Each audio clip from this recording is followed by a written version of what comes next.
Hi everyone, welcome to Krish Talks.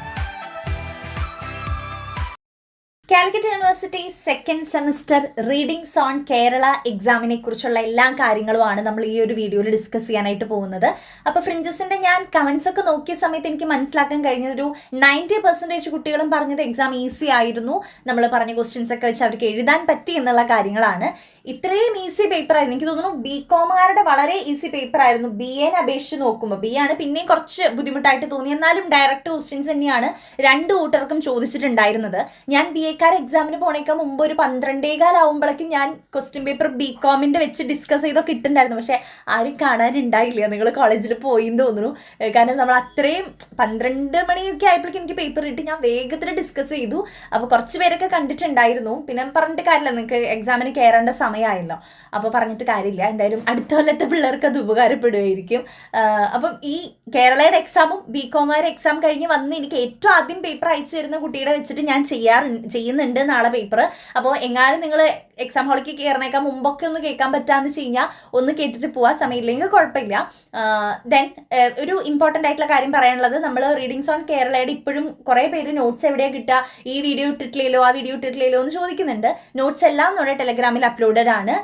പിന്നെ എല്ലാ വീഡിയോസും നമ്മൾ ചെയ്തിട്ടുണ്ട്. Intro line, character sketch readings on Kerala fringes mix ആക്കിയിട്ടാണ് ചെയ്തേക്കുന്നത്. പിന്നെ റിവിഷൻ വീഡിയോസ്, റാൻഡം ക്വസ്റ്റ്യൻസിന്റെ വീഡിയോസ് എല്ലാം നമ്മൾ ഓൾറെഡി അപ്ലോഡഡ് ആണ് കേട്ടോ. അപ്പൊ എല്ലാം നിങ്ങൾ ഒന്ന് ഓടിച്ച് കണ്ടിട്ട് പോവാനായിട്ട് ശ്രമിക്കുക.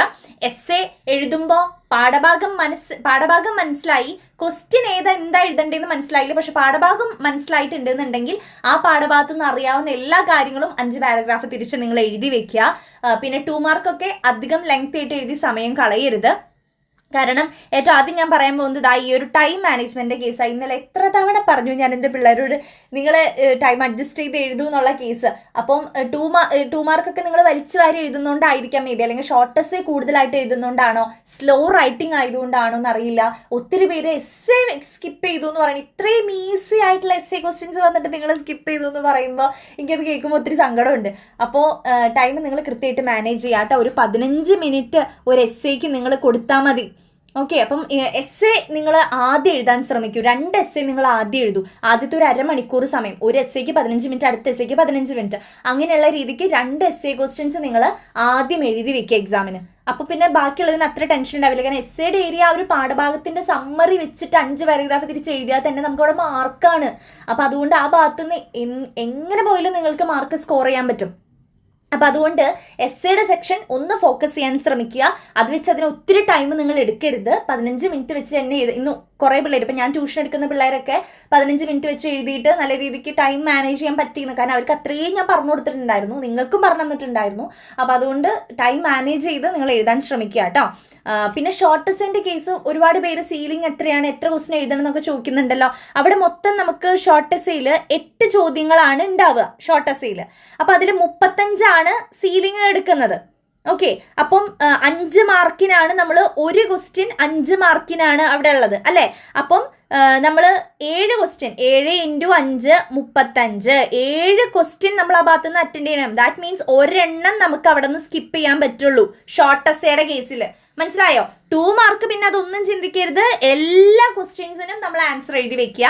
ഷോർട്ട് എസ്സേ ഒരു ക്വസ്റ്റ്യനെ സ്കിപ്പ് ചെയ്യാൻ പാടുള്ളൂ. 7 എണ്ണത്തിന് നമുക്ക് ഒരു പേജിന്റെ ഒരു പുറം എന്നുള്ള രീതിക്ക് നമ്മൾ എഴുതണം. ഓക്കെ, പിന്നെ കുറെ പേര് വാച്ച് കൊണ്ടുപോയില്ല എന്നുള്ള കമന്റ്സ്. പിന്നെ ട്യൂഷനിലും കുറെ പേര് വാച്ച് കൊണ്ടുപോകാൻ മറന്നിട്ടുള്ള ഒരു കേസ്. വാച്ചൊക്കെ എന്തായാലും കൊണ്ടുപോയി, ഇനിയുള്ള എല്ലാ എക്സാമിനും വാച്ച് കൃത്യമായിട്ട് കൊണ്ടുപോകാൻ നിങ്ങൾ. അപ്പുറത്തെ വീട്ടിൽ ചേട്ടൻ്റെ എങ്ങാനും വാങ്ങിച്ചിട്ട് കൊണ്ടുപോകും. പിന്നെ എസ്സേയുടെ കേസ് പറയുകയാണെങ്കിൽ ഒരു പേജിന്റെ അപ്പുറം ഇപ്പുറം എഴുതാം. ക്വസ്റ്റ്യൻ മനസ്സിലായില്ലെങ്കിലും പാഠഭാഗത്തിന്റെ സമ്മറി എങ്കിലും എഴുതി വെക്കുക. ട്രൈബലിന്റെ പാഠഭാഗം, പിന്നെ വക്കം മൗലവിയുടെ കോൺട്രിബ്യൂഷൻസ്, പ്രിയയുടെ ആ ഒരു ചാപ്റ്ററിൽ, ആ ഒരു റേപ്പിന്റെ ചാപ്റ്ററിലെ അതൊക്കെയാണ് മെയിനായിട്ട്. ഞാൻ എസ്സേയുടെ വീഡിയോ ചെയ്തിട്ടുണ്ട്. അപ്പം അതൊക്കെ കൃത്യമായിട്ട് പഠിച്ചിട്ട് പോവാട്ടോ നിങ്ങൾ. സീലിംഗ് നമ്മൾ അങ്ങനെ പ്രത്യേകിച്ച് നോക്കേണ്ട ആവശ്യമില്ല. ഞാൻ പറഞ്ഞു 2 മാർക്ക് എല്ലാം ചെയ്യണം.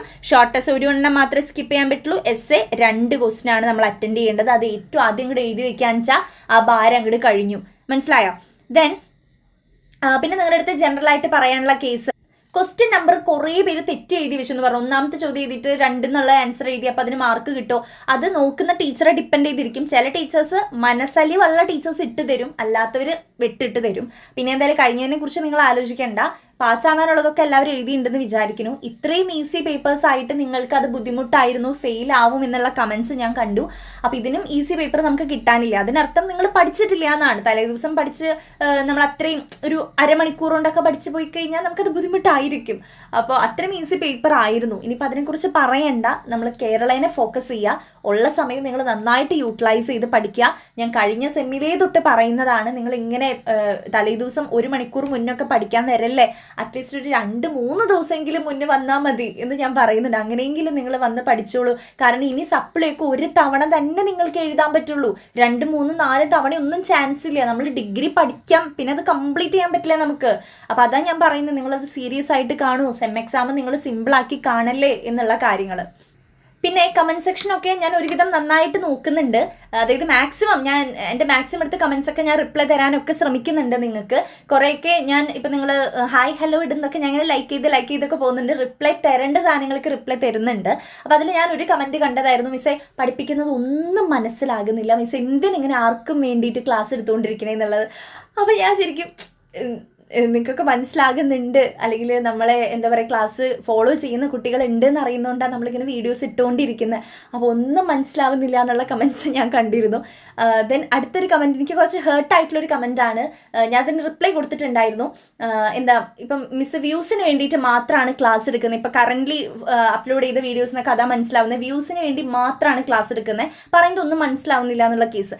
അപ്പം ഇപ്പം വ്യൂസ് ഇമ്പോർട്ടൻ്റ് ആണോ എന്ന് ചോദിച്ചു കഴിഞ്ഞാൽ അത് എല്ലാ യൂട്യൂബേഴ്സിനും വ്യൂസ് ഇമ്പോർട്ടൻ്റ് ആണ് അല്ലെ. ഇപ്പം ഞാൻ ഇത് ഫോക്കസ് ചെയ്യുന്ന ഏരിയ തന്നെ ഇതല്ല, ഞാൻ സൈക്കോളജിയാണ് ഇപ്പോൾ ഹാൻഡിൽ ചെയ്യുന്നത്. എന്നിട്ട് കൂടി ഞാൻ ഡിഗ്രിക്കാർക്ക് വേണ്ടി ഇടുന്നുണ്ട്. അപ്പം അതിൻ്റെ ഒരു എയിം എന്ന് പറയുന്നത് ഓക്കെ വ്യൂസ് നമുക്ക് ഇമ്പോർട്ടൻ്റ് ആണ്, പക്ഷെ അറ്റ് ദ സെയിം ടൈം ഇപ്പോൾ വ്യൂസ് മാത്രമാണ് ഇമ്പോർട്ടൻ്റ് എന്ന് വെച്ച് കഴിഞ്ഞാൽ എനിക്ക് ടെക്സ്റ്റ് ബുക്ക് കാണിച്ച് വീഡിയോസ് ഇട്ടാൽ മതിയായിരുന്നു. അതേപോലെ തന്നെ എന്താ നിങ്ങൾക്ക് സിമ്പിളായിട്ട് കാര്യങ്ങൾ പറഞ്ഞ് അങ്ങനെയൊക്കെ ചെയ്ത് തന്നിട്ട് ഈ ടെലഗ്രാമിൽ യൂസ് ചെയ്യേണ്ട ആവശ്യമില്ല. വ്യൂസ് ആണ് ഇമ്പോർട്ടൻ്റ് എന്നുണ്ടെങ്കിൽ ഞാൻ ഒരിക്കലും ടെലഗ്രാമിൽ നോട്ട്സ് കാര്യങ്ങൾ അപ്ലോഡ് ചെയ്യില്ല. അവിടെ അപ്ലോഡ് ചെയ്യുന്ന സമയത്ത് എൻ്റെ വ്യൂസ് കുറയാ ചെയ്യുന്നത്. പക്ഷെ അതുപോലും ഞാൻ നോക്കാതെ നിങ്ങൾ എങ്ങനെയെങ്കിലും പാസ്സാവട്ടെ, നിങ്ങളിലേക്ക് നോട്ട്സ് എത്തട്ടെ എന്നുള്ള രീതിക്കാണ് ആപ്പ് നമ്മൾ സ്റ്റാർട്ട് ചെയ്തിട്ടുണ്ടായിരുന്നു, അതിൽ നോട്ട്സ് അപ്ലോഡ് ചെയ്യാം എന്നുള്ള രീതിക്ക്. പക്ഷെ അത് കുട്ടികൾക്ക് ബുദ്ധിമുട്ടാവും. ആപ്പൊക്കെ ആകുമ്പോൾ ഇനിയിപ്പോൾ അതിൽ പൈസ കൊടുത്തിട്ടൊന്നും അവർ ഡൗൺലോഡ് ചെയ്യേണ്ട ഒരു സിറ്റുവേഷൻ വരരുത് എന്നുള്ള രീതിക്കാണ് നമ്മൾ ഫ്രീ ആയിട്ട് നോട്ട്സ് ടെലഗ്രാമിൽ ഇടുന്നത്. ആര് വേണമെങ്കിലും ഉപയോഗിച്ചോട്ടെ എന്നുള്ള രീതിക്ക്. അപ്പോൾ ആദ്യം ഞാൻ ട്യൂഷൻ എടുക്കുന്ന കുട്ടികൾക്ക് മാത്രമേ കൊടുത്തിരുന്നുള്ളൂ. പക്ഷെ അങ്ങനെ വേണ്ട, എല്ലാവരും പഠിക്കട്ടെ എന്നുള്ള രീതിക്കാണ് ടെലഗ്രാമിൽ നമ്മൾ ഇടുന്നത്, നോട്ട്സ് ഇടുന്നത്. അത് ഇപ്പം എനിക്ക് എന്താ പറയുക ഗൈഡ് ചെയ്ത് സിമ്പിൾ എനിക്ക് കോപ്പി പേസ്റ്റ് ചെയ്ത് തരാം നിങ്ങൾക്ക്. പക്ഷെ ഞാൻ അങ്ങനെ തരാതെ അണ്ടർലൈൻ ചെയ്ത് റെഡിൽ കൊടുത്ത് ബോൾഡാക്കി കൊടുത്ത് 2 മാർക്ക് വേറെ, ഷോർട്ട് എസ്സേ വേറെ, എസ്സേ ക്വസ്റ്റ്യൻസ് ആയിട്ട് തരുന്നു. ഇങ്ങനെയൊക്കെ ചെയ്യേണ്ട ആവശ്യം എനിക്കില്ല. ഞാൻ വ്യൂസ് മാത്രമാണ് എക്സ്പെക്ട് ചെയ്യുന്നതെന്നുണ്ടെങ്കിൽ. അപ്പോൾ ഇത്രയും ഒക്കെ എഫേർട്ട് എടുത്ത് നമ്മൾ ചെയ്യുന്നുണ്ട്. ഹെൽത്ത് നോക്കാതെയും സൗണ്ട് പോയിട്ടും ഒക്കെയാണ് ഞാൻ ഈ വീഡിയോസ് അപ്ലോഡ് ചെയ്യുന്നത്. അപ്പം അത് നിങ്ങളുടെ അടുത്തുള്ള അത്രയൊരു ഇഷ്ടം കൊണ്ടും കാര്യങ്ങൾ കൊണ്ടാണ് ചെയ്യുന്നത്, പഠിപ്പിക്കാനുള്ള ഒരു ഇഷ്ടം കൊണ്ടാണ്. അപ്പം അങ്ങനെ വ്യൂസിന് വേണ്ടി മാത്രം വീഡിയോസ് ചെയ്യുന്നതെന്നൊക്കെ കേൾക്കുമ്പോൾ അത് എനിക്ക് ഹേർട്ടായിട്ടുണ്ടായിരുന്നു. പക്ഷെ കുഴപ്പമില്ല, നമ്മൾ ഇത്രയും കുട്ടികളെ സപ്പോർട്ട് ചെയ്യാനുണ്ട്, സ്നേഹിക്കാനുണ്ട്. നിങ്ങളുടെ മെസ്സേജുകൾ കാണാം എനിക്ക്. ഇപ്പോൾ നമ്മൾ ബസ്സിലൊക്കെ നിങ്ങൾ കോളേജിൽ പോകുന്ന സമയത്ത് എല്ലാ കുട്ടികളും നമ്മുടെ കൃഷ് ടോക്സ് ആണ് ഫോളോ ചെയ്യുന്നതെന്നൊക്കെ കേൾക്കുമ്പോൾ അതൊക്കെ തന്നെ ഒത്തിരി സന്തോഷം. അത് മതി മിസ്സിന്. ഇപ്പം നിങ്ങളുടെ കമൻസ് തന്നെ ഏറ്റവും സന്തോഷമാണ്. അപ്പോൾ നെഗറ്റീവ് കമൻസ് ഒന്നും മൈൻഡ് ചെയ്യുന്നില്ല. അപ്പം അങ്ങനെയാണ് കാര്യങ്ങൾ. അപ്പം നിങ്ങൾ എന്തായാലും എക്സാം അടിച്ചുപൊളിച്ച് എഴുതി വരിക, നല്ല രീതിക്ക് എഴുതുക, ക്വസ്റ്റ്യൻസ് വായിക്കുക, ക്വസ്റ്റ്യൻ നമ്പർ കൃത്യമായിട്ട് ഇടുക, ടൈം മാനേജ് ചെയ്ത് തന്നെ നിങ്ങൾ എക്സാം എഴുതാനായിട്ട് ശ്രമിക്കുക. അപ്പം എല്ലാ കുട്ടികൾക്കും all the very best. Thank you.